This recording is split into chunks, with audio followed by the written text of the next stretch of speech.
Parshas Matos-Masei. The end of Parshas Matos, the Torah relates how the Bnei Reuven and Bnei Gad were laden with much cattle. And they looked around and they saw the area that was on the west side of the Jordan, and that it was perfect for grazing. It was perfect pasture. So they approached Moshe and they said, Im matzanu chen beinecha. This is Lamed Beis Hey, 32:5. If we have found favor in your eyes. This is how they approached Moshe. And they said, Yutan es haaretz hazos lavadecha lachuzah al ta'avirenu zertei. Let the land be given to your servants as a holding, and don't move us across the Jordan. Okay, so is this a good thing or a bad thing? Vayomer Moshe livnei Gad v'livnei Reuven. So Moshe says to the children of the tribe of Gad and the children of the tribe of Reuven, Ha'achechem yavo'u la'milchama v'atem teshvu po. What, your brothers are going to go to war while you stay here? Because the children of Israel were supposed to cross into the land of Canaan by going through the Jordan River, and they're supposed to go to war and conquer the land. So according to the Ramban, Moshe actually suspected that they were fearful of battle, and they didn't want to go.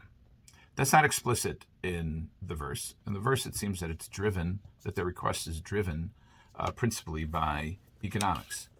But the Malbim says, analyzes this carefully, and he says that they're actually asking for two things. Number one, that the land on the east side of the Jordan be theirs. That's number one. And number two, that they not have to cross into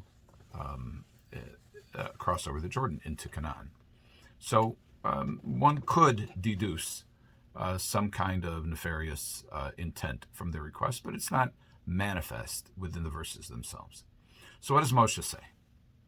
Moshe says, you're going to abandon your brothers. Why would you undermine the intention or the spirit of the rest of the children of Israel? And then he invokes the experience with the Meraglim, with the scouts who spied out the land and came back and gave a negative report, and indeed influenced the listeners, other than Yehoshua and Kalev, to fear entering the land. So Moshe suspected, according to the Ramban, he suspected that they were deliberately draft dodging, as it were. But the simple reading is that they were simply not mindful. They were insensitive. Why would that be? Presumably because, as the Torah introduces, they have a lot of cattle. In other words, this is their big-time possession here, and this is their moneymaker, and this is their business. So that's what they're focused on. They apparently are extremely focused on their business and not focused on other things. First of all, they're not focused on their responsibility to their fellow Israelites, to their fellow Jews. And they're certainly not mindful of what may have been the unintended consequence of their request, which is to undermine the confidence of the rest of the children of Israel and their ability to wage war and their ability to be victorious. Now, famously, Rashi comments on the next part of the passage. So Moshe says, you're going to fall into the same trap as the spies. So they respond saying, wait a second. Okay,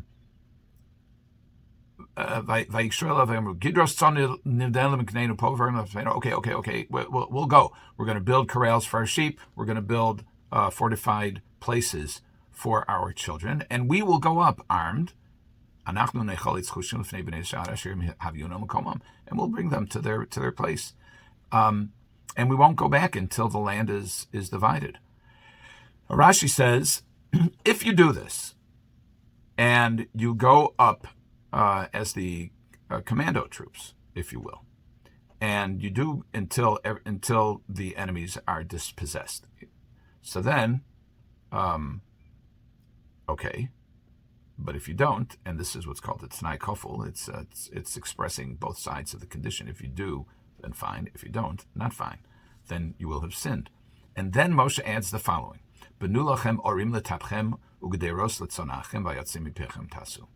Build for yourselves cities for your children and corrals for your flocks, and then do what you have promised. So Rashi comments that by preceding their talk of protecting their children with talk of protecting their sheep, that they're actually reflecting a bias towards their sheep. They care more about their sheep than they care about their kids. And Moshe implicitly upbraids them by saying, by reversing the order when he tells them this is what you have to do. Build the cities for your children. Take care of your children first. Then worry about your sheep. And then this last phrase, and what comes out of your mouths you will do.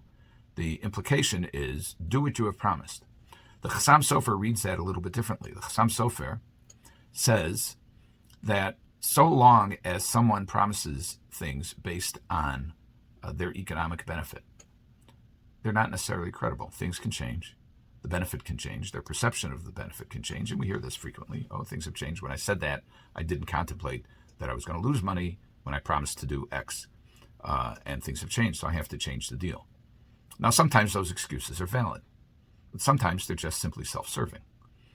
And according to the Chasam Sofer, what Moshe is saying is, if you expect me to believe you, if you expect there to be you to have credibility in my eyes, then you have to care about your children first, and then care about your economics. Caring about children may in fact be against your economic interests. Not always, but it could be. People who ran farms frequently benefited from having many farmhands, homegrown, if you will. But taf implies young children who don't add value, but they're still your children. Take care of them. And if you commit yourself to, let's call it, family values over economic values, then you will be credible. Then I can rely on you. And that is implicit, according to the Chasam Sofer, in the phrase, V'hayotze mipichem ta'asu. So there's negotiation back and forth, and they say, yes, we'll do it. And they say, we'll go across, and we'll, in fact, fight on behalf of Bnei Israel. One other point is worth mentioning here, which is that in contradistinction to challenges to Moshe's authority by Korach or by the Meraglim, who Moshe cites, talks about how Moshe reacted in a visceral way. Sometimes the expression is Vayiksof, and there are other examples as well, where Moshe gets angry, Hashem gets angry. Then we have, in contrast, we have Benos Tzlavchad and the people who wanted to observe Pesach the second time, or their first time, but it was Pesach Sheni because they were either impure or for whatever reason. And Moshe, after consulting with HaKadosh Baruch Hu, says, okay, you can have a second chance. You can have Pesach Sheni. For Benos Tzlavchad, whose father did not have any sons and therefore nobody to inherit them, he said if someone only has daughters, they can inherit the father as well. Moshe responded positively. Here it appears, although there are some Meforshim, many, who view the request of Bnei Gad and Bnei Reuven negatively, but one thing we do see is that Moshe engages. In fact, he negotiates. And he first starts out with criticizing them, and criticizing not necessarily the essential aspect of the request, but criticizes either the underlying assumptions with respect to what they value, their economics or their children, or he criticizes their perhaps unintended consequences. And he suggests implicitly that they should think about the consequences of their actions. They should think about the impact that their actions have on others when they decide to do something in their own self-interest. In the end, Bnei Gad and Bnei Reuven did act on behalf of the rest of the people of Israel. It was ultimately for their own self-interest, but they weren't exclusively devoted to their own self-interest. They were willing to take their part. Whether it was a proper request or not, there seems to have been not only negotiation, but education, that Moshe is educating Bnei Gad and Bnei Reuven about what's really important, and how to be a mensch, and how to act properly, and how to be a parent, and how to value things, and what you should do in order to be credible, and to be free of suspicion. This is something that all leaders need to know. There are times when you have to absolutely reject in advance because it is beyond the pale. There are other times where you capitulate immediately.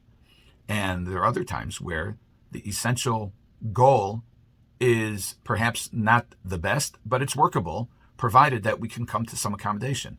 And this is what Moshe Rabbeinu did with Bnei Gad and Bnei Reuven, and this is what we have to do with people who look to us for guidance. Have a good Shabbos.